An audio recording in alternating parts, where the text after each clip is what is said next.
Ás 2 da tarde comezaban a chegar os convidados ao pabillón de Barraña. As amplas instalacións deportivas vestíronse de gala para acoller este encontro que os maiores de Boiro levaban 2 anos agardando. Claro que había ganas de tomar este xantar. Despois desta pandemia que nos estuvo jodendo bastante, agora está unha maravilla outra vez. Temos que seguir o carro como iba, porque o mundo ten que seguir para diante. Había ganas que estábamos todos xuntos. Antes estábamos separados, agora estamos todos xuntos.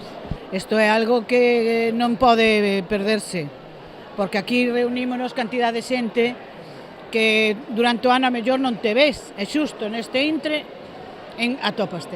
Encantadas de estar aquí, claro. Moito de menos.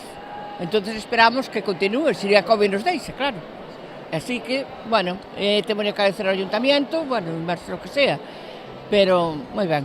Ademais de disfrutar dun menú servido polo restaurante Chicolino, os asistentes tiveron ocasión de compartir mesa con amigos e veciños nunha xornada que se prolongou ata ben entrada a tarde co baile amenizado por Mar da Vila. Tomar un bon menú e divertirse, un pouquiño, bailar e nada máis. Os xuntarse cos amigos case é do millor.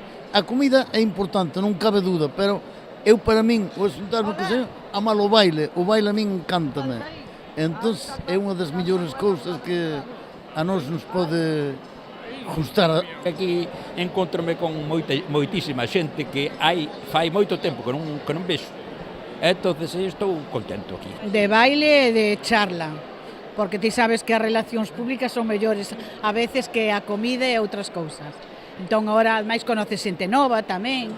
Non, está moi ben, isto ten que ir para arriba. Non faltaron as autoridades, xunto co alcalde Xosé Ramón Romero, asistiron ao encontro o director xeral de Inclusión da Xunta de Galicia, Arturo Parrado, e o presidente da Deputación da Coruña, Valentín González Formoso.